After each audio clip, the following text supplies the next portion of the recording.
halaman 180.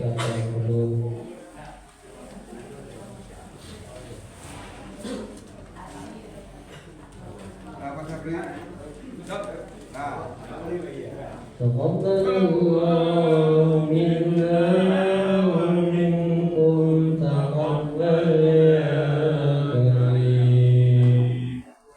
A'udzu billahi minasy syaithanir rajim. Bismillahirrahmanirrahim. Ya ayyuhalladzina amanu in tattaqullaha yaj'al lakum furqana wa yukaffir 'ankum sayyi'atikum wa yaghfir lakum. Wallahu dzul fadlil 'azim. Wa idh yamkuru bikal ladzina kafaru liyuthbituka aw yaqtuluka aw yukhrijuk wa yamkuruna wa yamkurullah wallahu khairul makirin.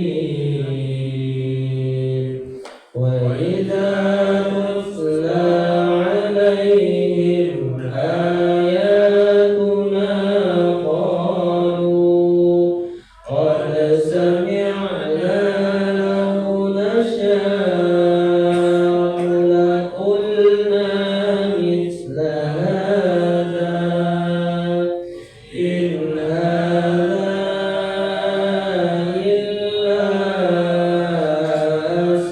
asatirul awwalin.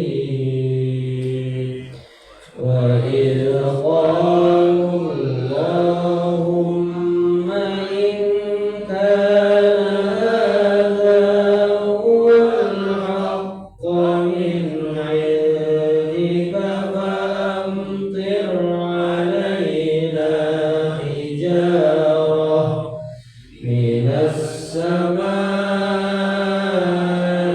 aw i'tina bi'adzabin alim. Wa ma kana Allahu liyu'adzibahum wa anta fihim wa ma kana Allahu mu'adzibahum wa hum yastaghfirun. Wa ma lahum alla yu'adzibahum Allahu wa hum yasudduna 'anil masjidil harami wa ma kanu awliya'ah in awliya'uhu illal muttaquna walakinna aktsarahum la ya'lamun. Wa ma kana salatuhum 'indal baiti illa muka'an wa tasdiyah fadhuqul 'adzaba bima kuntum takfurun. Innal ladzina kafaru yunfiquna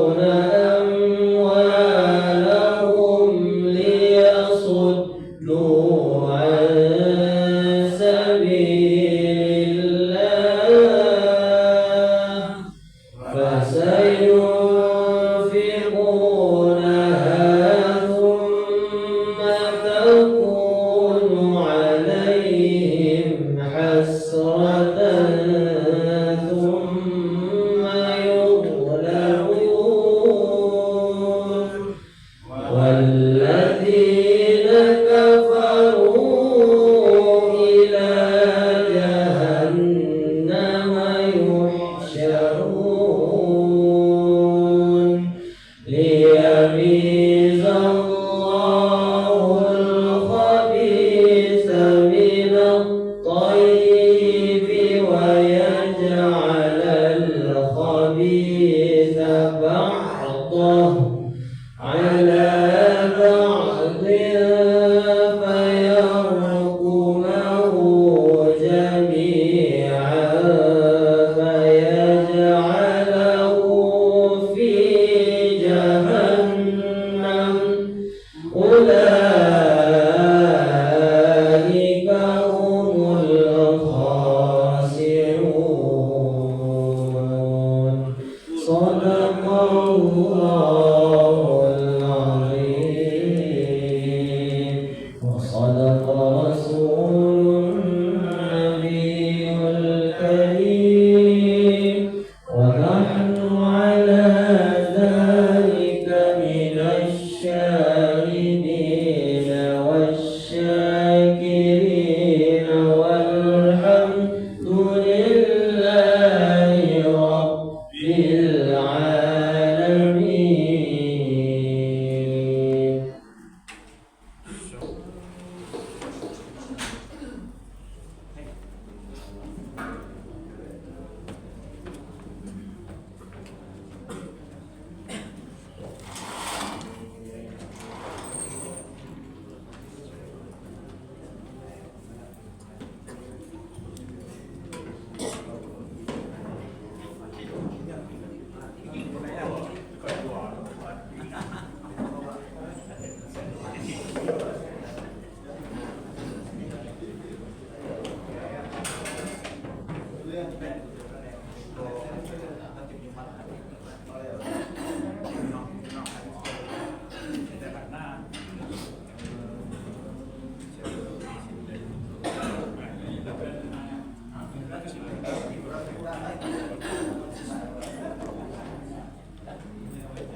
Assalamualaikum warahmatullahi wabarakatuh. Waalaikumsalam warahmatullahi wabarakatuh. Pada pagi Jumat yang cerah ini, akhir Oktober, kita masih diberikan kesempatan bagi kita dapat berkumpul kembali di dalam majelis ilmu Musholatul ini. Pada pagi ini memberikan tausiah kita dan Pak Profesor Rahmat Taufik SBB KU MH pada beliau dipersilakan. Bismillahirrahmanirrahim. Assalamualaikum warahmatullahi wabarakatuh. Waalaikumsalam warahmatullahi wabarakatuh. Alhamdulillah, puji berserta syukur kita kepada Allah SWT yang telah melimpahkan rahmat serta karunia-Nya kepada kita bersama, sehingga dengan limpahan rahmat-Nya juga lah kita dapat berkumpul melaksanakan kegiatan rutin kita pada jamaah subuh yang berbahagia ini dalam rangka beribadah kepada Allah SWT. Kemudian kita isi dengan kegiatan-kegiatan positif menjelang siang hari nantinya. Kemudian salam dan lupa-lupanya kita kirimkan junjungan kita, yakni Nabi besar Muhammad Muhammad Sallallahu Alaihi Wasallam. Yang kami hormati pengurus Musala Al-Taibah, kemudian pengurus Masjid Baitur Rahim, dan yang terutama sekali Bapak Ibu jamaah Musala Al-Taibah yang berbahagia. Seperti biasa setiap Jumat subuh kita melakukan kegiatan sedikit berbagi ilmu dalam rangka menambah wawasan kita, yang gunanya adalah bagaimana kita semakin ke depannya semakin lebih baik lagi. Amin ya rabbal Alamin. Kemudian pada topik kali ini yang kami ingin ketengahkan, yang ingin kita bahas adalah mungkin sebenarnya simpel sebenarnya Bapak Ibu, tapi kalau seandainya tidak kita perhatikan, mungkin itu akan bisa menimbulkan masalah yang serius bagi kita bersama. Yang mungkin juga yang sering dialami atau dirasakan oleh ibu-ibu atau bapak-bapak kita di sini adalah timbulnya perasaan berkunang-kunang setelah bangkit dari duduk atau berbaring. Mungkin untuk lebih jelasnya kami tampilkan di profil kita.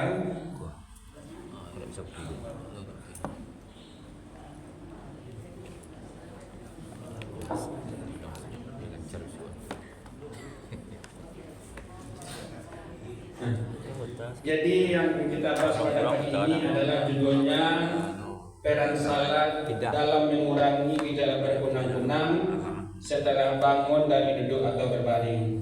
Jadi walaupun dia simpel, tapi ada juga peran salat di sini dalam mengurangi gejala dari berkunang-kunang setelah bangun dari duduk atau berbaring. Itu judul kita pada pagi ini.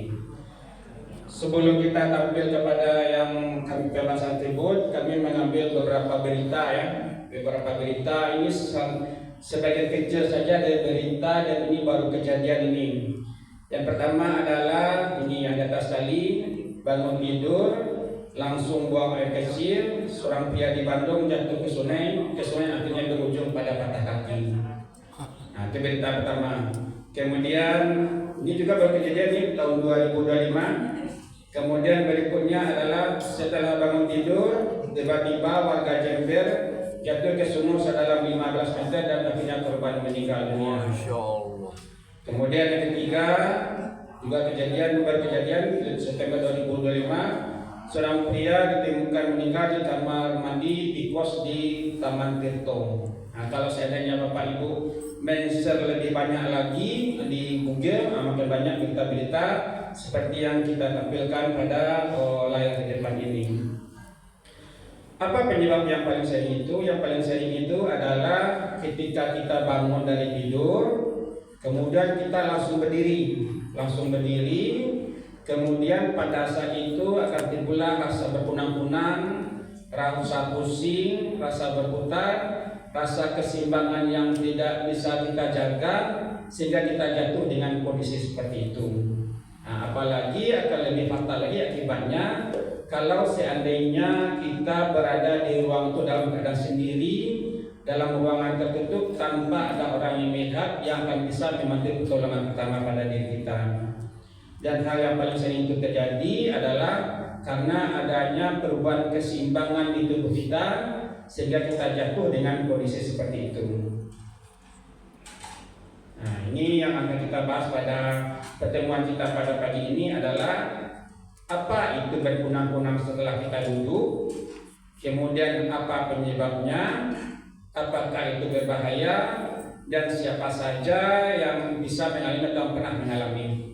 Kami yakin di sini Bapak Ibu yang berada ini pasti pernah suatu kali mengalami dari duduk, kemudian berdiri, rasa kunang-kunang, bahkan rasa mau jatuh rasanya, bahkan kalau perlu kita mencari tempat pegangan berdiri ke dinding, atau kalau seandainya kita dalam suatu majelis berdiri ke samping kawan kita berada di samping kita.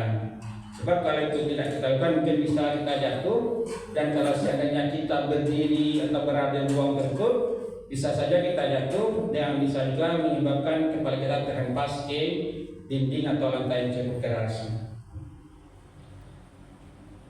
Ini dia. Sebenarnya apa terjadi ketika kita duduk atau berbaring itu ibu-ibu?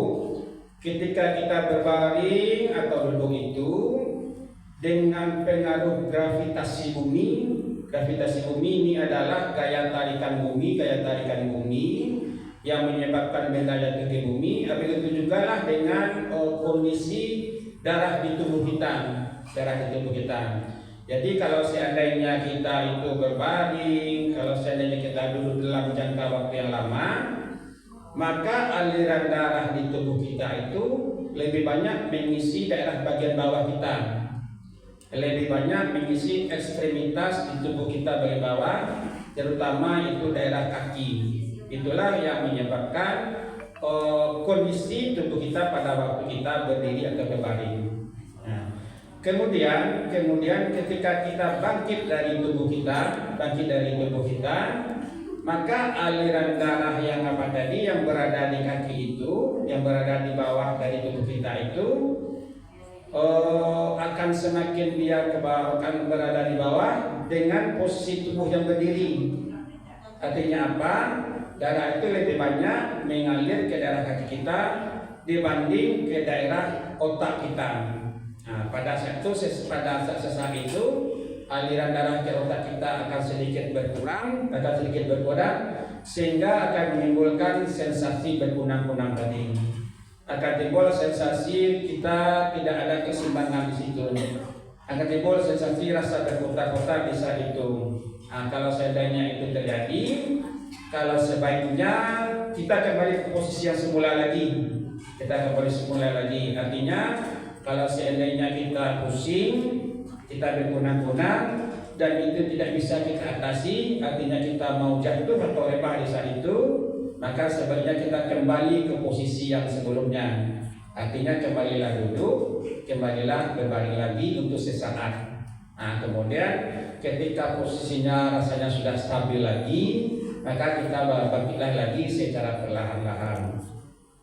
Nah, jadi itu Bu, dari kalimat pertama ini berkunang-kunang sebelum tidur, berarti adalah keluhan yang cukup sering terjadi dan biasanya disebabkan oleh penurunan tekanan darah secara tiba-tiba.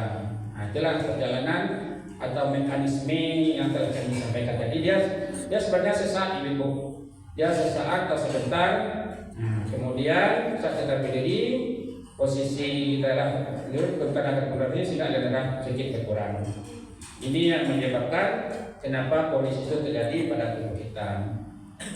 Nah, ini apa yang kita rasakan pada saat itu? Yang kita rasakan pada saat itu adalah berkunang-kunang. Nah, dari pandangan mata kita seperti berkunang-kunang itu disebut kunang-kunang kan kita tahu benda kecil yang sering terbang-terbang, lepel corona. Sebenarnya kan tidak ada di apa. Kalau bisa kita lihat kan tidak ada, tapi di pandang kita itu terlihat seperti itu. Kemudian juga ada kesan seperti gelap. Pandangan kita gelap, padahal cahaya di ruang itu tidak berkurang. Pandangan kita gelap.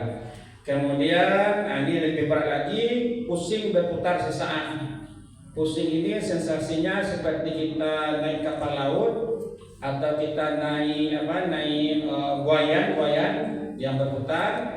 Kemudian kita berhenti kan ikut juga berputar rasanya. Nah, berputar. Ini sekarang disebut dengan gejala vertigo. Kemudian disertai dengan kalau pertama berat lagi, disertai rasa lemas, keringat dingin, dan bisa jatuh atau pingsan seseorang tersebut. Nah, inilah gejala-gejala yang kita rasakan ketika keseimbangan kita tidak sempurna, kita bangkit dari tempat tidur atau bangun itu dari yang paling ringan dan yang paling berat. Dan akan sangat berbahaya lagi jika kita berada dalam ruangan tertutup dalam keadaan sendiri. Nah, ini lebih bahaya lagi. Sebab kenapa bahayanya? Bukan karena gejala empatnya yang membahayakan, tapi akibatnya kita bisa jatuh, kita bisa rebah, jatuh ke tempat-tempat yang tidak bisa kita kendalikan seperti berita yang kami sampaikan di awal. Bisa jatuh dari ketinggian, bisa jatuh ke tempat api misalnya, atau bisa jatuh ke tempat-tempat keras yang menyebabkan benturan pada kepala atau tulang kita yang nantinya akan menyebabkan cedera yang lebih serius lagi. Lanjut. Nah, ini ya. Ini adalah penyebab-penyebab yang paling umum atau penyebab-penyebab yang paling sering terjadi dengan kajian tadi. Yang pertama itu adalah perubahan posisi yang mendadak. Nah, ini yang sering kita lupakan. Jadi ketika kita bangun, kita langsung duduk atau bahkan langsung berdiri, sehingga posisi keseimbangan di dalam tubuh kita itu tidak bisa mengikuti perubahan keseimbangan kita bikin secara mendadak tadi. Nah, jadi Bapak Ibu, di belakang telinga kita ini Bapak Ibu itu adalah pusat keseimbangan kita. Makanya kalau seandainya terbentur atau kena pukul ketinju di daerah dekat pangkal telinga atau disebut dengan pangkal tuhit, nah itu menyebabkan keseimbangan kita menjadi terganggu. Pada dan keseimbangan ini di dalam sini ada cairan namanya cairan, dan daftarnya cairan itu mengikuti posisi tubuh kita. Seperti posisi cairan dalam water pass untuk mengukur daftarnya lantai itu. Kalau di dalam water pass ada lantung ukur lantai dan ada cairan dalam lantung. Nah, begitu juga lah kita bayangkan posisi cairan di dalam pusat keseimbangan kita tadi. Ketika kita berdiri, dia mengikuti posisi tubuh kita. Ketika dia berbaring pun, dia mengikuti posisi tubuh kita. Makanya ketika kita bangun, dia juga mengikuti kondisi tubuh kita tadi. Jadi kalau seandainya kita bangunnya secara mendadak, secara langsung seperti orang terkejut, dia tidak bisa mengikuti kecepatan keseimbangan kita rubah tadi dengan keadaan kondisi keseimbangan dalam tadi. Makanya salah satu cara mengurangi perasaan berkunang atau pusing setelah bangun dari tidur ini adalah bagaimana kita melakukan perubahan posisi kita itu secara pelan-pelan atau secara ada jeda-jeda yang harus kita berikan untuk pusat keseimbangan kita tadi untuk berubah sesuai dengan kondisi kita. Artinya apa? Kalau seandainya kita berbaring, duduklah sebentar dulu, kemudian tidak ada gejala-gejala seperti ini, barulah kita berdiri. Tidak ada gejala seperti itu, barulah kita lanjutkan melangkah lagi. Jangan Bapak Ibu langsung berdiri dan langsung melangkah, dan ini adalah bisa menyebabkan kita jatuh sendirinya dan akan menimbulkan kondisi tersebut. Kemudian yang harus kita lakukan adalah gejala-gejala dehidrasi, gejala-gejala kekurang cairan. Kemudian gejala-gejala kurang makan menyebabkan kadar gula darah menjadi lebih rendah. Nah, ini bisa kita rasakan pada waktu kita melakukan puasa.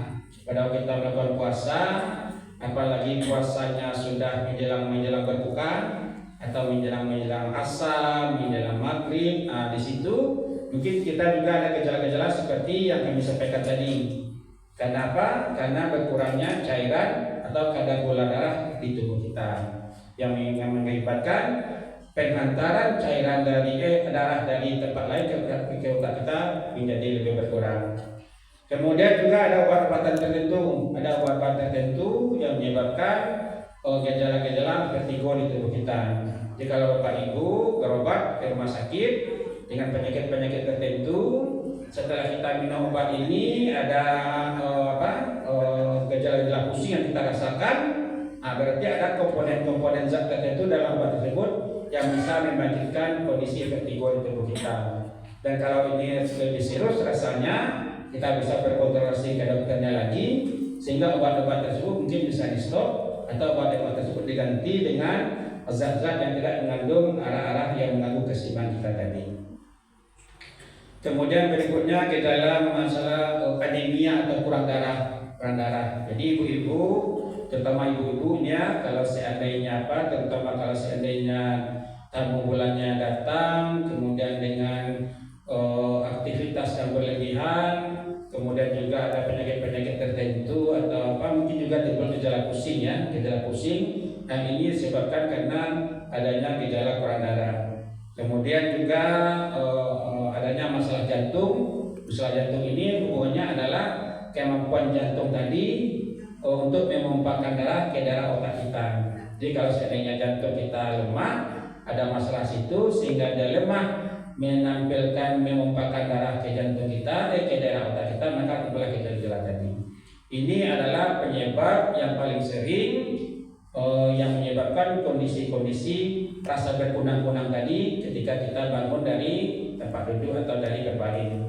Mungkin kalau seandainya Mungkin kalau seandainya gejala-gejala dari 2 sampai ke bawah tadi mungkin ada karena pengaruh yang jelas penyebabnya, mungkin bisa kita obati. Tapi yang pertama ini adalah karena faktor kebiasaan kita. Jadi karena faktor kebiasaan ini dapat kita kurangi dengan hal-hal yang kami sampaikan tadi. Ya nanti kita bahas Bapak Ibu, nanti kita bahas. Nanti kita bahas. Ada sesinya. Kemudian adalah bagaimana cara mengatasinya. Cara mengatasinya adalah yang pertama adalah bagaimana kita bangun perlahan dari duduk berbaring, artinya dulu beberapa detik baru kita berdiri. Ini sudah kami sampaikan tadi. Yang kedua adalah kita obati penyakit dasarnya tadi.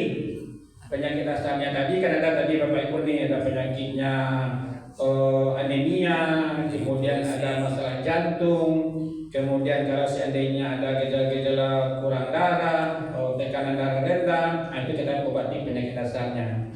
Kemudian kalau seandainya berhubungan dengan kurang cairan atau kurang makan yang berhubungan dengan puasa, mungkin ketika kita mendekati waktu-waktu berbuka puasa, mungkin kita kurangi aktivitas kita lagi. Kita kurangi aktivitas, kita sesuaikan dengan kondisi tubuh kita. Kemudian yang ketiga adalah kita melakukan latihan ringan yang teratur. Nah, ini sengaja ditebalkan berhubungan dengan pembahasan kita berikut. Apa itu latihan ringan yang teratur? Latihan ringan teratur tentu adalah olahraga ringan. Termasuk di sini adalah hubungannya dengan kita melakukan salat. Jadi sebenarnya Bapak Ibu, kita umat Islam ini telah diberikan peluang oleh Allah untuk melakukan olahraga ringan, latihan ringan untuk perbaikan tubuh kita dengan melaksanakan salat yang kita lakukan setiap harinya. Ini pembahasan berikutnya. Gerakan salat yang pertama itu dengan sehubungannya sebenarnya fungsi dan peran salat itu sangat banyak sekali Bapak Ibu untuk kesehatan kita. Tapi ini terkhusus kita bahas untuk mengatasi atau mengurangi gejala-gejala yang pernah kami sampaikan tadi. Jadi gerakan salat melatih adaptasi sirkulasi darah kita. Jadi salat itu kan Bapak Ibu terdiri dari gerakan berdiri, kemudian ruku, sujud, duduk, dan berdiri kembali. Itu gunanya adalah, dan itu kita lakukan perlahan dan secara berulang-ulang. Itu adalah gunanya adalah membantu tubuh kita beradaptasi terhadap perubahan tekanan darah tadi. Jadi tubuh kita ini kan Bapak Ibu, kita berdiri berarti posisi kita kepala di atas. Kemudian kita ruku berarti posisi kita sejajar dengan jantung kita. Kita sujud berarti posisi kepala kita di bawah dari posisi jantung kita. Itu kan sebenarnya yang menyebabkan kondisi-kondisi kita berkunang-kunang tadi sebenarnya. Kalau kita lihat dari mekanismenya. Tapi kalau seandainya ini sudah kita lakukan berulang-ulang, kemudian kita lakukan perlahan, dan itu kita lakukan setiap hari dan beberapa kali dalam setiap harinya, itu artinya kita sudah merangsang dan melatih pusat keseimbangan kita terhadap perubahan posisi yang kita sampaikan tadi. Jadi salat ini merupakan latihan juga Bapak Ibu, latihan supaya bagaimana ke depannya perubahan keseimbangan di tubuh kita itu dapat menyesuaikan dengan perubahan badan yang sering kita lakukan. Kemudian ini saat sujud darah mengalir lebih banyak ke otak sehingga itu mengurangi risiko pusing saat kita berdiri kembali lagi. Itu guna salat yang fungsinya untuk untuk mengurangi gejala dari vertigo tadi. Kemudian yang berikutnya adalah salat meningkatkan sirkulasi dan kesehatan jantung. Ini juga. Jadi jantung itu Bapak Ibu, jantung itu seperti yang telah berulang-ulang kami sampaikan, gunanya adalah memompahkan darah ke seluruh tubuh kita. Jadi tidak ada di tubuh kita yang tidak dialiri oleh darah. kalau seandainya posisi organnya berada di bawah dari posisi jantung tadi, karena pengaruh gravitasi bumi atau tarikan bumi ke bawah, maka kuatnya pompa jantung itu akan sedikit lebih kurang dibandingkan dengan ketika dia memompakan darah ke organ yang berada di posisi yang lebih di atas dari posisi jantung tadi. Nah, jadi dengan melakukan gerakan salat ini, kita juga merangsang bagaimana jantung itu bisa menyesuaikan kuatnya pompanya tergantung di mana organ itu berada. Nah, kalau seandainya dia berada di atas posisi dari jantung tadi, tentu dia akan memompa lebih kuat sehingga aliran darah tidak berkurang yang dibutuhkan oleh organ tadi. Jadi setiap gerakan salat melibatkan otot besar seperti paha, betis dan punggung, kemudian juga meningkatkan aliran darah balik. Jadi di dalam tubuh kita ini Bapak Ibu, aliran itu ada dua. Aliran yang searah ke organ yang dialirin oleh jantung tadi, kemudian darah dipergunakan oleh organ tadi, dan darah tadi dibalikkan ke jantung lagi untuk dibersihkan lagi. Nah, itulah mekanismenya Bapak Ibu. Kemudian setelah 5 waktu berfungsi sebagai latihan ringan untuk menjaga tekanan darah kita tetap stabil. Stabilnya apa maksudnya Bapak Ibu? Tidak ada peningkatan yang mendadak atau penurunan mendadak dari jantung kita sehingga tekanan darah kita itu tidak stabil, artinya stabil, tidak ada berubah-ubahnya. Jadi Bapak Ibu, itulah kita yang sederhana sekali, bahasan kita yang sederhana sekali, yaitu cuma kita membahas tentang rasa berkunang-kunang setelah bangun tertidur, tapi itu akan menyebabkan kalau seandainya itu kita tidak atasi secara serius, akan menyebabkan kondisi-kondisi yang serius seperti berita-berita yang kami sampaikan di awal-awal tadi. Mungkin karena waktu juga, kita dibatasi oleh waktu juga, kemudian ada kegiatan akan kita lakukan setelah ini juga di hari kerja. Mungkin sebelum kita tutup, kalau seandainya ada yang mau kita diskusikan atau kita pertanyakan, kami persilakan. Ya, silakan Pak Chan. Terima kasih Dokter. Yuk. Ibu kejadian itu kamu alami kok. Cara macam kong langsung panjang sudah tuh. Ya. Itu antara kekurang vitamin aku. Tentu gaya mah. Ayo. Ya, jadi udah itu apakah Eko langsung tagak tu mungkin tak dari itu. Terima kasih Dokter. Ya. Jadi ya itu Bapak Ibu. Jadi kalau seandainya kita lama duduk ya, terutama duduknya dalam keadaan mencangkok atau meronggo, seperti yang kami sampaikan tadi, mungkin ada beberapa hal yang untuk kita, mungkin karena ada beberapa kurang vitaminnya, terutama vitamin yang mengandung komponen darah kita. Kemudian juga bisa juga karena kita kelelahan, kemudian bisa juga ini bagi penderita diabetes atau gula darah, habis makan obat gula darah kan turun gula darahnya tanpa diikuti dengan pemberian makanan. Nah, kemudian kita mencongkong atau merongkok dalam keadaan waktu lama, kemudian bisa itu sudah ada rasa pusing seperti itu. Apalagi kalau seandainya kita berdiri dari situ. Nah, kemudian kalau seandainya kondisinya agak berat, mungkin kita bisa jatuh atau rebah di saat itu.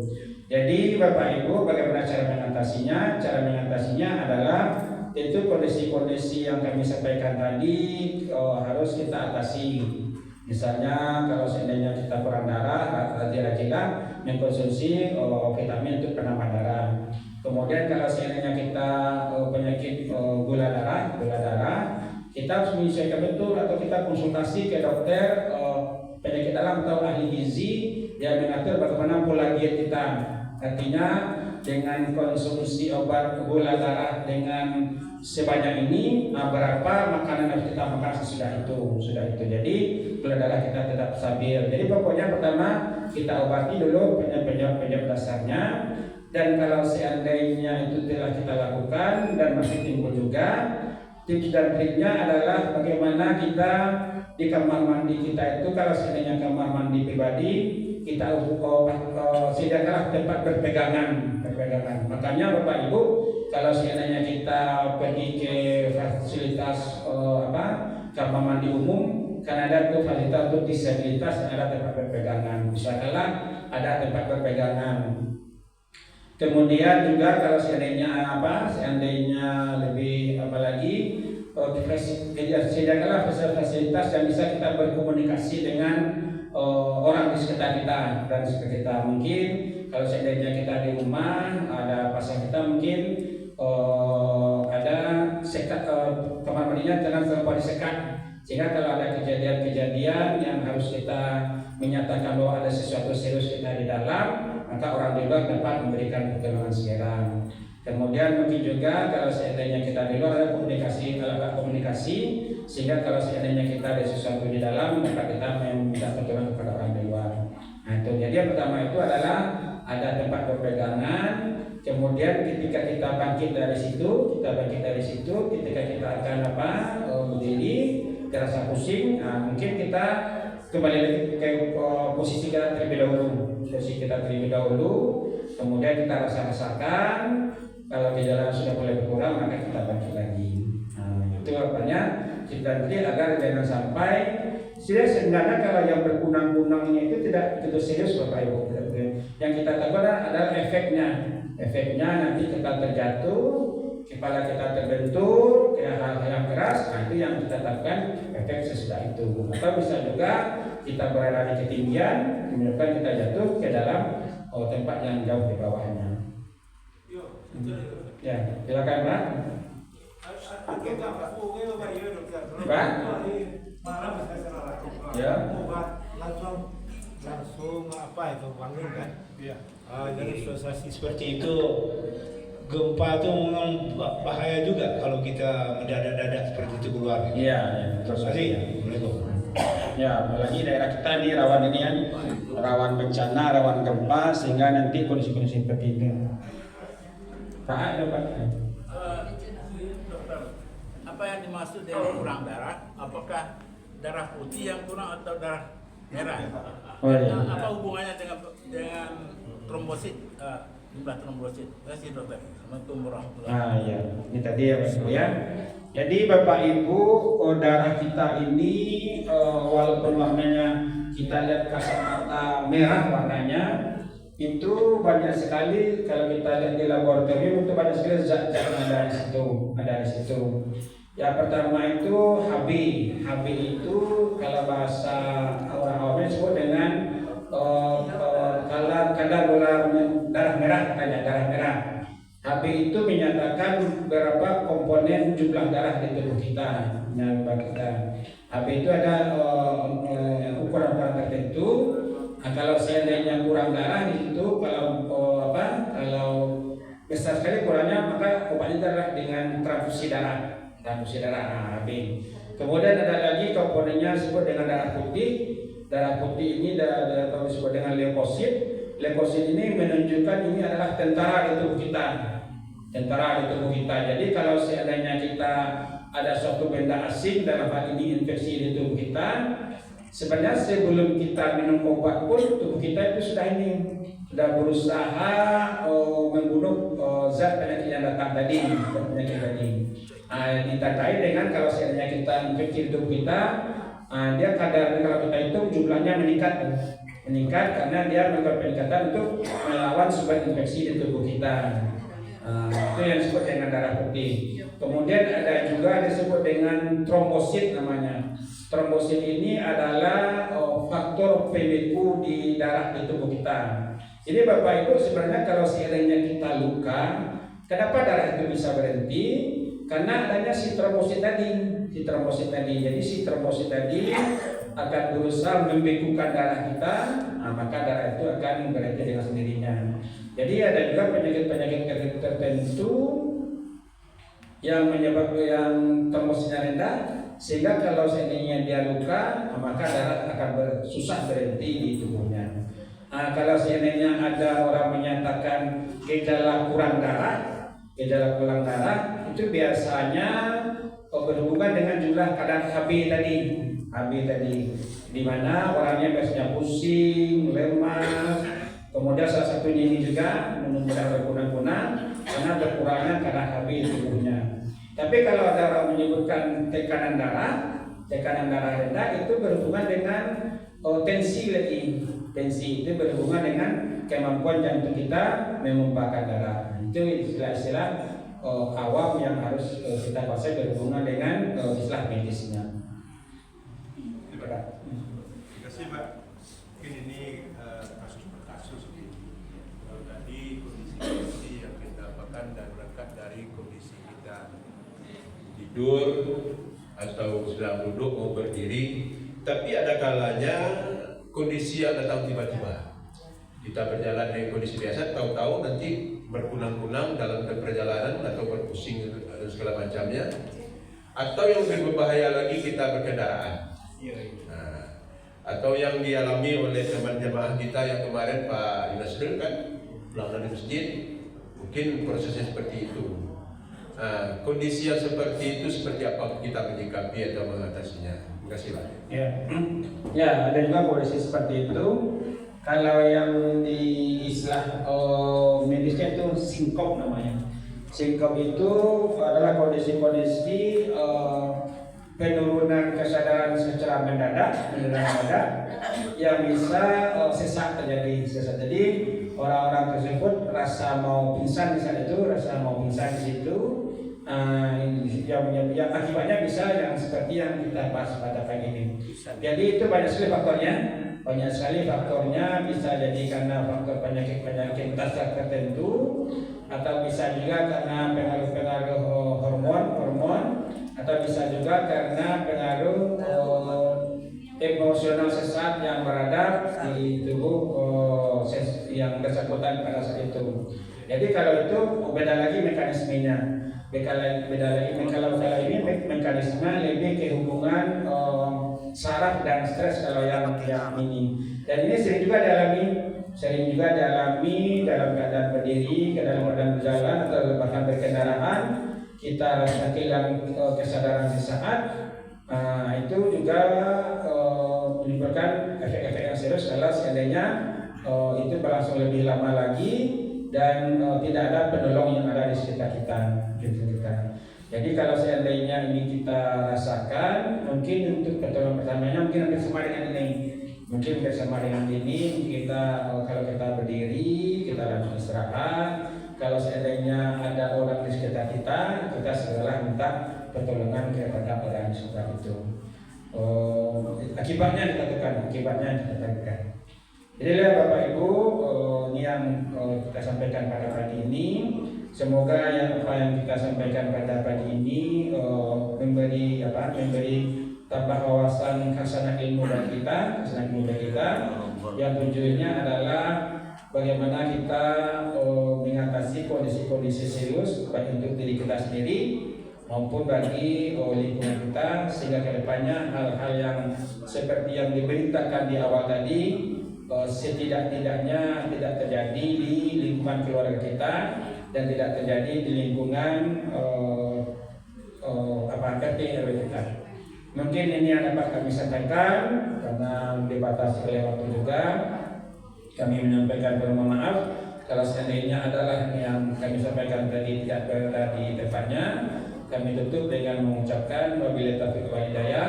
Assalamualaikum warahmatullahi wabarakatuh. Waalaikumsalam warahmatullahi wabarakatuh.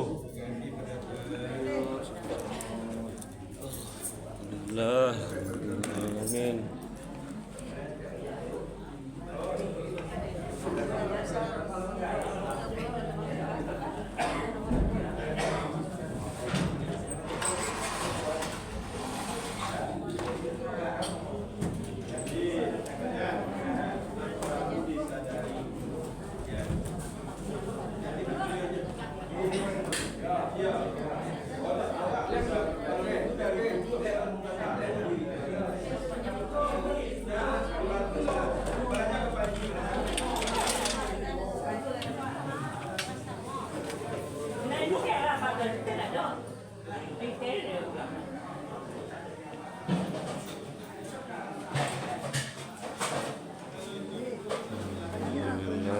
Ke air. Amin. Alhamdulillah.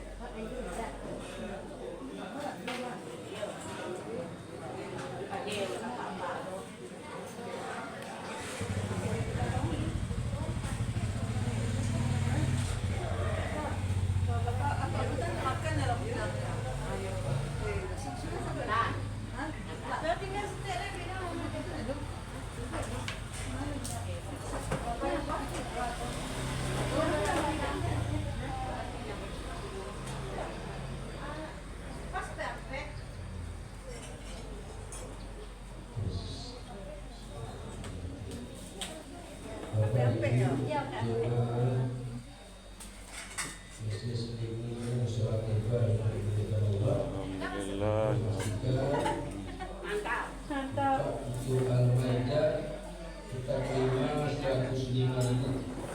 Untuk Al-Maidah Alhamdulillahirabbil alamin. Palestina sudah merdeka, amin ya rabbal alamin. Tapi masih diganggu oleh pasukan Zionis Israel. Insyaallah umat Islam bersatu membantu Palestina dan melawan pasukan Zionis Israel, amin ya rabbal alamin. Kami diinformasikan malam nanti kita belajar pengulangan terjemah yang terjemah bersama kita akan sebutkan TK. Jadi ibu belajar di bawah bukunya ulama.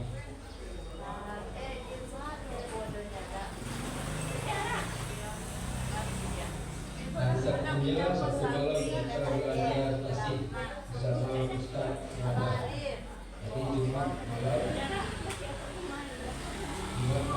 belajar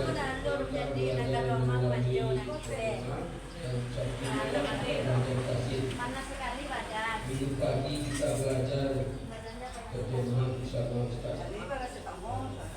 Minggu barat, minggu malam Senin. Jadi pengurus panitia akan hari minggu malam pada bendahara sudah disiapkan laporannya dan ibu konsumsi laporannya dapat diserahkan kepada ketua laporan tersebut akan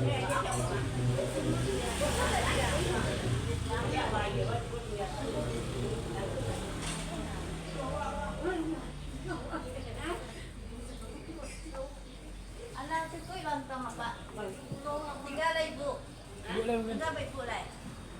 Tak kuih. Alah, berapa ibu lah? Alah, pak ibu lah. Alah.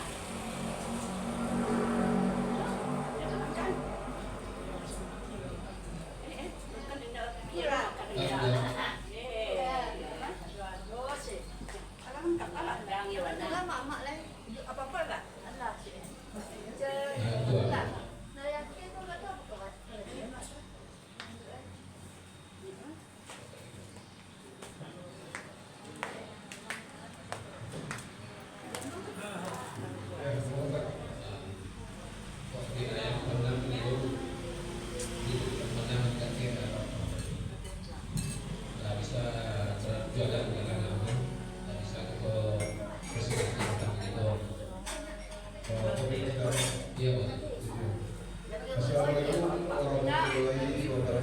Waalaikumsalam warahmatullahi wabarakatuh.